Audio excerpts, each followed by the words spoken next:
Hello, everyone. Welcome back to the Mind of Marie. Today, I'm joined by a literary powerhouse whose work has helped shape the modern memoir. Sue William Silverman is the author of Selected Misdemeanors, a fearless genre defying collection that explores trauma, desire, identity, and the quiet infractions that define a life. Her writing is lyrical, raw, and deeply human, blending literary craft with emotional truth in ways that challenge and inspire. So, Sue, I just want to give you a warm welcome and let you know that it's an honor to have you on the show today. Well, thank you so much. For me, it's an honor to be here. So, really, thank you for having me. So, my first question is, what first led you to explore memoir as your primary literary form? That is a good question because it actually was not my primary literary form. But there's, of course, a story behind that. I actually started out writing fiction, and I was not a very good fiction writer at all. But I was writing all these very autobiographical novels. I spent probably 10 years writing them, and they were going nowhere. And I'm really happy, actually, they were not published. And then finally, it was my therapist who said, "Hey, Sue, why don't you write about yourself?" And so he was the one who really encouraged me to write memoir. And what's interesting is that as soon as I switched from fiction to memoir, immediately I realized that I had sort of found my literary home, that this was the genre that I was meant to write in. So it took me a while to find it, but I was very glad to finally do so. Selected Misdemeanors is a bold and intimate collection. What inspired its structure and themes? So the structure is this book is a collection of flash nonfiction, and flash means that they're all very short essays. And what brought me to that is that I'd already written two long memoirs with a straight through narrative. I'd written two essay collections whereby the essays were rather long, and I had never tried a flash essay. And so as a writer, I want to just kind of keep growing and not repeat myself and try new things. So I thought I would try to write a collection of flash nonfiction. So that's sort of what the structure is. And then that the theme is really, when you think about it, as writers, we usually tend to think about these big moments in our lives. And in fact, my first two memoirs were about these sort of big events. But then when you think about it, what about all the time in between these big events? All these small moments of time that are very focused, kind of small moments of beauty. It's your moments of betrayal, these sort of snippets of loss. Really, most of life is made up of kind of these uh, very small moments. I sort of think of them as kind of quick, shimmering epiphanies. And so the challenge was really to try to write a book, these flash essays about these sort of just these smaller moments of time that are still very meaningful because the narrative is short, but it's still revelatory. And so, sort of at this intense and focused look at what it means to be human. So, I just wanted to sort of move. As I say, as a writer, I like to grow and evolve. And so, I'd written about these big events. And then I wanted to write about these sort of smaller moments of time. That kind of leads more into my next question. So, you write candidly about a broad array of topics from trauma, desire, and identity. How do you navigate vulnerability on the page? So, when I initially write, I really am writing for myself. I try not to think about kind of who might read it or the larger world out there. That's kind of puts a lot of pressure on a writer, for one thing. So, when I'm thinking about just writing for myself, it's also easier to be vulnerable because initially then writing creative nonfiction is sort of a journey of self-exploration, kind of better understanding the self. And the only way to do that, of course, is to be vulnerable and to go deeper and deeper inside any given experience. And I find that I am able to go to some of these, kind of some dark places, but just important places by just thinking, well, I really want to understand myself. Like I did this, I had these things happen to me and I want to understand them. So it's just easier to be vulnerable when you think, okay, I want to undertake this sort of literary and emotional journey for myself, and I want to understand the self. And then just go there, and just say, nobody else has to see it. Of course, after I finish writing it, then being a writer, I do have to then send it out, of course, because, part of that is being published, but you don't have to. I mean, that's your choice. But because the most important thing first is just to write your story, and then you kind of think about the publishing process later. Right. Sounds like a lot of introspecting on the page, and I can relate to that. Oh, good. Yes. Well, exactly. Yes. Yes.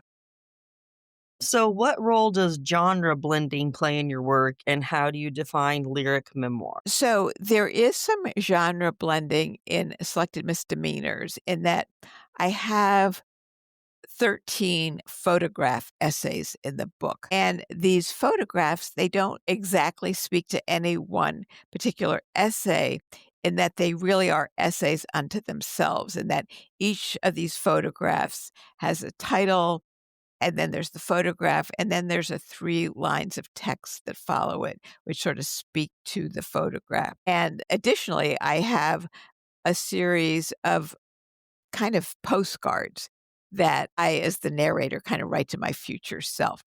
So just by adding these kind of photographs and postcards, I was able to add another element, but they're still flash because they're very, they're still short.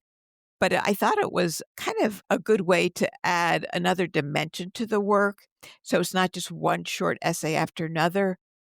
And so I think that blending of genre really helps add to the overall narrative. And for a lyric memoir, how I define that is that in the lyric essays, it's really one, you sort of start off with an image, and one image suggests another image, suggests another image. So what moves the narrative forward are images as opposed to action, like sort of a straight through narrative of a memoir. Let's say you're writing about a 250-page memoir. That would be probably more driven by action. I mean, yes, of course, you would have images too, but there's an action that's sort of driving the narrative through. And lyric just really suggests that it's more image driven than action driven. Okay, that's a good explanation. How do you balance literary craft with emotional truth? So they sort of work together really, because to write creative nonfiction, of course, I want to write my emotional truths, but I have to have a structure, a form in which to do it. So that's where the craft comes in. I mean, the craft elements are things like, structure. What's the structure going to be? Is it going to be an essay collection, or is it going to be a straight through memoir? If it's going to be an essay collection, are they long essays, short essays? And then, of course, also part of craft is discovering metaphor, setting scenes, including dialogue, things like that. So, all of the craft elements have to sort of morph with the emotional truth. I mean, they have to work in conjunction. Like, you have to find a structure that's going to be able to tell or show your emotional truth. So they kind of really you kinda can't separate them in some ways. You need if you're gonna write something, you have to have emotional truth. If you're writing your emotional truth, you have to have a form in which this truth sits in.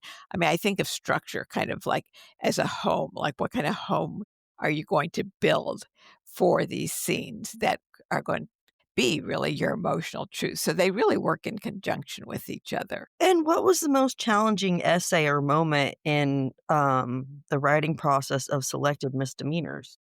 Okay, so Selected Misdemeanors is a collection of 71 flash essays. So that's a lot. And the one that I actually found the most difficult is called Coming Attractions. And it's an essay that revolves around 3 movies or films that I, as narrator, saw when I was much younger. One of them is Sundays in Sibel, one of them is The Lace Maker, and one is The Story of Adele H.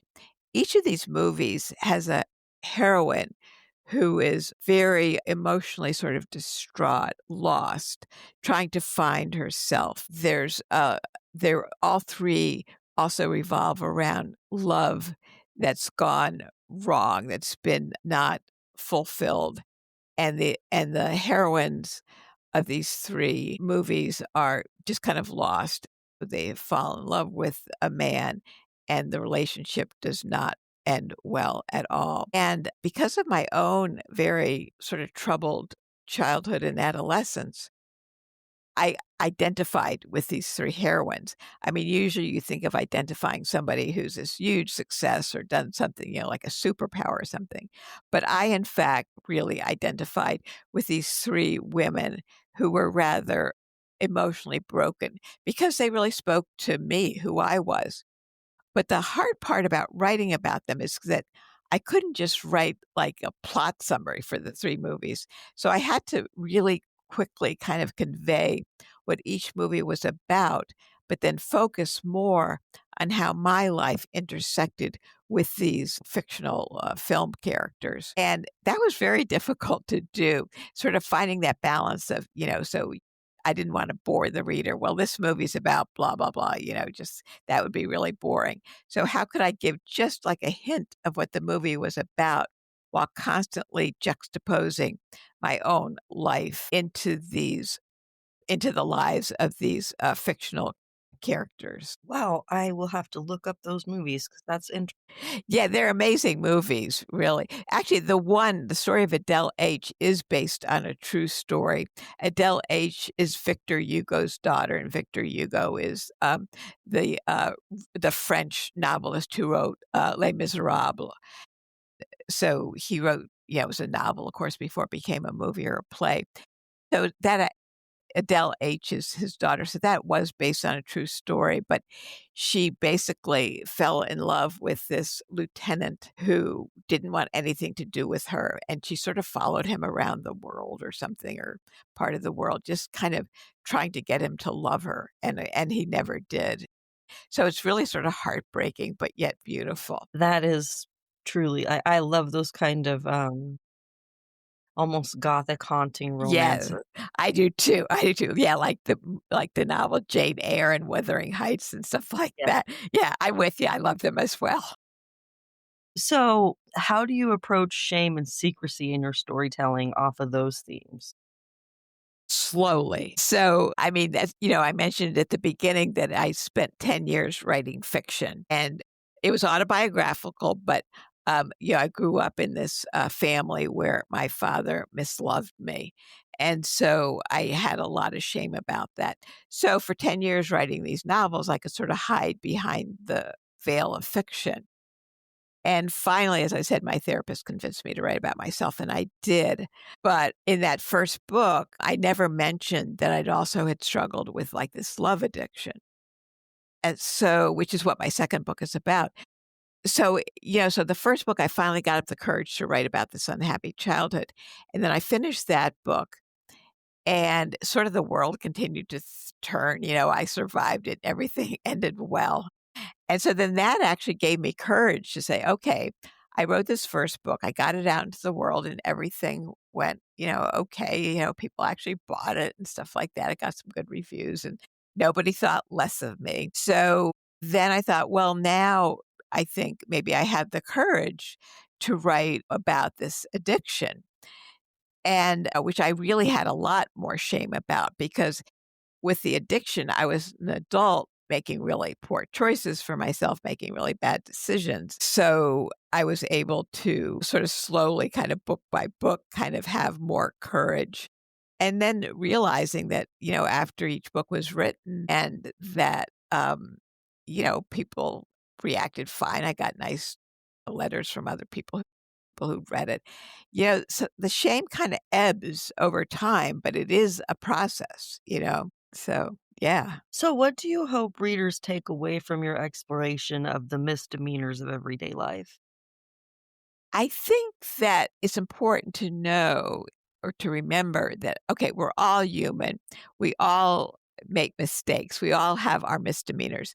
I should say, though, just quickly that so this book is called Selected Misdemeanors, that my own misdemeanors are not, like, I've never served jail time. They're not crimes in the legal sense, so I just wanna say that up front.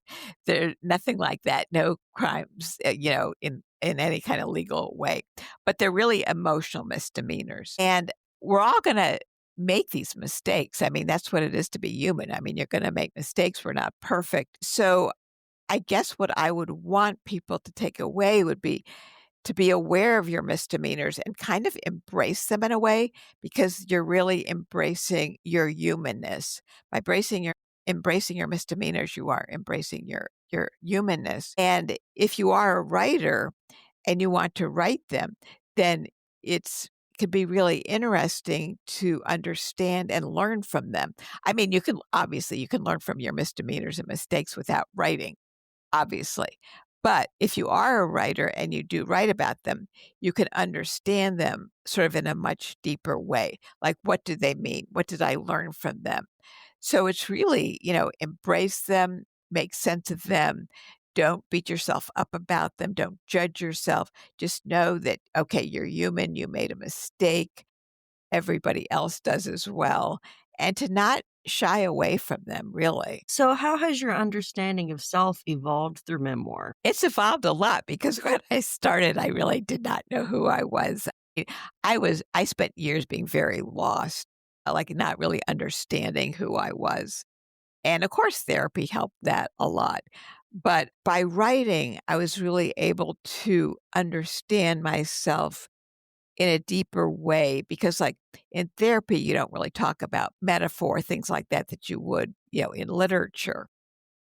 And so writing about them really did help me make sense of myself. And then the more I made sense of myself, I just could evolve as a person, more fully realized in a way that, um, in a way, not having to sort of act out things that would be misdemeanors, but just understanding myself better. So I think that to be a writer and to write creative nonfiction or memoir essays, that it is a journey of self-exploration. And by doing that, by understanding this self, I think that we just really do evolve. So, what do you see as the biggest misconceptions about writing personal narrative? How much time do you have? Just kidding. So, the biggest misconception really is that there are naysayers about the form, and they call it navel gazing. They think that writing about the self, whether it be a memoir or personal essay, flash essay, whatever it is, they think that all it is just navel gazing. Like it's like I, me. It's all about me. And that is such a misconception because writing creative nonfiction is really turning your life into art. So that memoir or personal essay, it's an art form just like fiction or poetry is. And which is to say that when you're writing creative nonfiction, it isn't just telling that surface story. When I write, I don't just say this happened to me and then this happened to me and then this next thing happened to me. It's much more than that. It is understanding the metaphors of the experience. And if you dig deeper in that way and sort of weave that kind of unaware voice of who you were when the event happened with a more aware voice, sort of the author, narrator in the moment, if you weave these voices together and use reflection and metaphor, then you are turning your life into art. But there are a lot of naysayers who just refuse to accept that, and which of course makes me really angry, but, that's sort of neither here nor there. It's just but they just don't get the form. I mean, they just don't understand what it really is. And so they just need people who aren't sure about it. You just need to know that you're turning your life into art. What practices help you stay grounded while revisiting difficult memories? Well, I write about my obsession. So I mentioned that I have 71 essays in this book, Selected Misdemeanors. That means like 71 obsessions. And of course, I have a lot more than that. To be a writer, you have to be sort of have a lot of obsessions. So you have a lot of material to write about. And it's really what keeps me grounded is the need to understand these obsessions. And the only way to do that is through writing. I mean, I don't have any, like, I don't know. I mean, I don't, like, meditate. Probably it'd be good if I did, but, I don't sort of play certain music or anything before. So there's nothing like a sort of a tangible practice in that way. It's really just this love of the written word and this love of really needing to understand what obsession, like I mentioned those 3 movies that have been really obsessed with. But until I actually wrote about those movies and then juxtaposed my life with them, I didn't really understand why I was obsessed with these 3 movies, why they stayed with me all this time, because I saw them, like, years and years ago, but I've never forgotten them. So, I just stay grounded because I'm grounded in the writing process itself. I mean, I love to write. I love to, kinda go deeper and deeper into something. Like the first draft of anything I write is gonna be pretty crummy.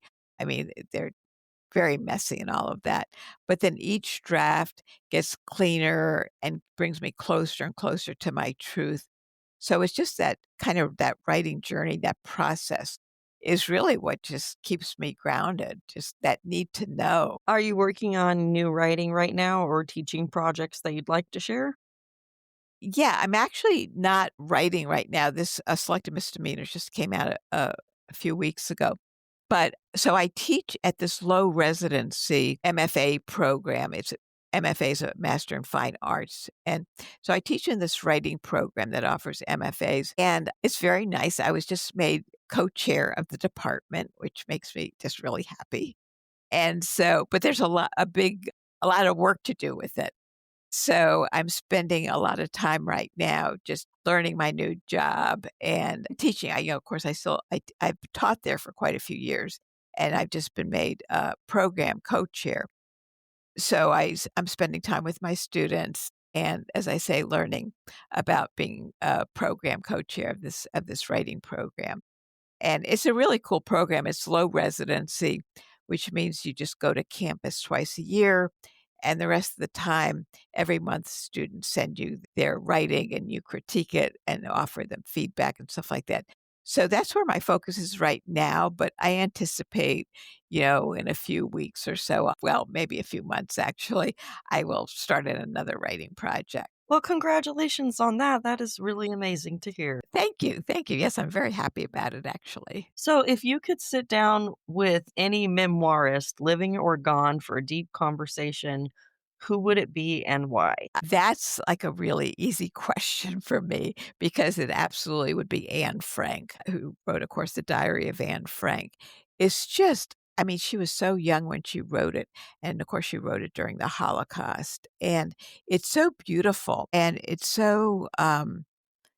prophetic. It's kind of, there's a gentleness to it, even as there's a lot of power to it. And it's also there's a lot of beauty to it. I mean, for her to find beauty when she and her family are hiding out from the Nazis during World War II and knowing what could befall them, to go to a concentration camp. For her to be able to find beauty and have this kind of sense of her own power at a time like that, and to be such a beautiful writer at such a young age. I mean, it's just I mean, the world, of course, lost just you can't imagine. I mean, nobody could imagine what she might have grown up to be had she not died in a concentration camp. But she is somebody who I would just I wish I could have known for sure. I can agree with everything you said there. She was a tremendous impact and a voice that, if she would have gone on with the dreams that she had and her innate talent, I could just imagine we might have had a Nobel winner there. Absolutely. There's just no question. I mean, it's just heartbreaking, but yet at the same time, just how lucky that we had her at all.